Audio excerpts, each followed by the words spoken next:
Pratap news और मैं Ramesh Taylor आपका स्वागत करता हूं।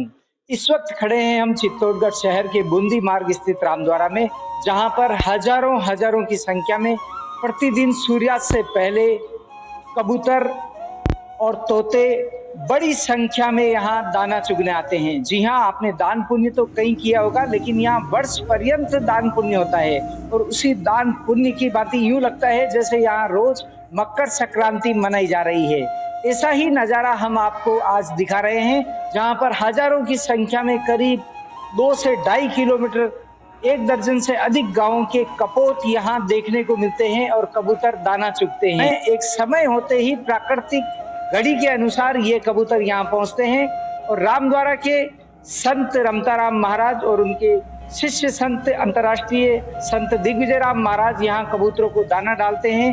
जन सहयोग भी मिलता है। अब तो लोग यहाँ दाना डालने के लिए बहाने ढूंढने लगे हैं। आपको बता दें कि लोग जहाँ केक काटकर जन्मदिन मनाते हैं, फिजूल करती करते हैं, वहीं कई परिवार पक्षियों को दाना डालकर अपने परिवार के सदस्यों का जन्मदिन भी मनाते हैं। चलिए बात करते हैं यहाँ के प्रमुख संत रमताराम जी महाराज से कि ये परंपरा कब से शुरू हुई है और कब से ये चला आ रहा है। कपोत को दाना डालने का क्रम, कितना अनाज यहाँ गिरता है और कितने समय तक कपोत और तोते यहाँ दाना चुगते हैं। तो आपको दिखाते हैं कपोत के दाना चुगने का ये नजारा। गुरुदेव, ये पक्षी दाना कितने समय से चल रहा है? ये करीब 115 वर्ष हो चुके हैं। इसको पक्षी दाना को अनवरत रूप से चल रहा है। हजारों की तादाद में पक्षी आते हैं और दाना चुग करके और प्रसन्न होकर के प्रस्थान करते हैं। क्या समय रहता है इनका प्रतिदिन? इनका प्रतिदिन का समय रहता है सूर्यास्त से 1 घंटे पहले।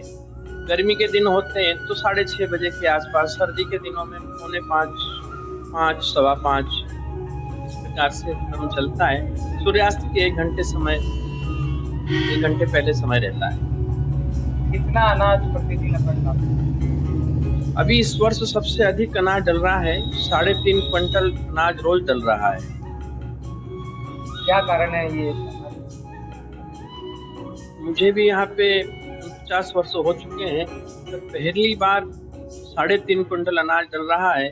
उसका कारण ये है, मेरी जहाँ तक समझ में आता है कि पहले घरों पे लोग अनाज डालते थे। अब शायद ऐसा लगता है कि लोगों ने घरों पे अनाज डालना कम कर दिया, तो कबूतर जाएंगे कहाँ? कोई 1 किलो, कोई 2 किलो, कोई 5 किलो, कोई 2 कटोरी, कोई 4 कटोरी, इस तरह से घर पे अनाज डालते थे और वो अनाज ऐसा लगता है कि डलना कम हो गया है। उस कारण से कबूतरों की संख्या यहाँ पर ज्यादा है और अनाज इस कारण से ज्यादा डल रहा है। क्या रामद्वारा ही वहन करता है इनका अनाज का खर्च या सहयोग भी मिलता है? नहीं, सारा भक्तों के सहयोग से चलता है। भक्त लोग खूब भेजते हैं अनाज। कोई 2 बोरी अनाज भेजता है, कोई 5 बोरी, कोई 10 बोरी, कोई आधा बोरी, 1 बोरी, जो अपनी श्रद्धा अनुसार भेजते हैं। और कभी कभार अनाज की अगर कमी आती है तो फिर भक्तों के सहयोग से जो राशि आती है उस राशि से अनाज मंगा लिया जाता है। सहयोग अपन किस रूप में देते हैं? सहयोग बाहर के लोग तो कैश के रूप में देते हैं, नगद के रूप में, और यहाँ वाले भी कोई दे जाते हैं, और अधिकतर बाहर के भक्तों का नगद के रूप में सहयोग रहता है।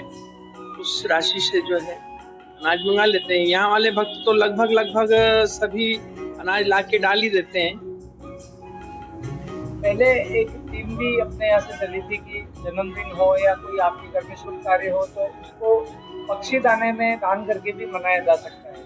हाँ, इस तरह के भी भक्त आते हैं। हाँ, अब पहले जो आपके द्वारा एक बार मुहिम चलाई थी तो उससे कई लोगों ने प्रेरित होकर के और वो प्रारंभ किया है।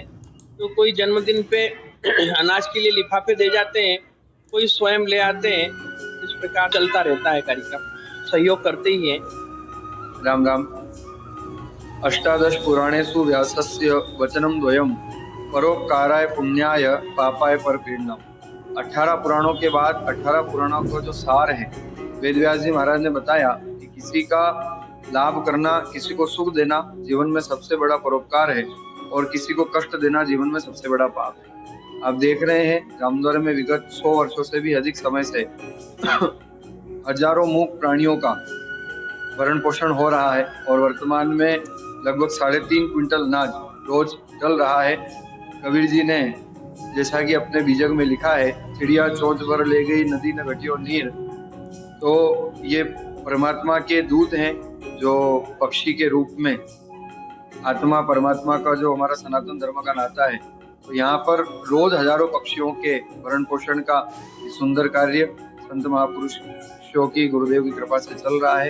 ये सुंदर दृश्य जो आप देख रहे हैं रामद्वारा चित्तौड़गढ़ का है, जहाँ रोज 3.5 क्विंटल अनाज मिल रहा है और ये क्रम निरंतर लगातार चल रहा है।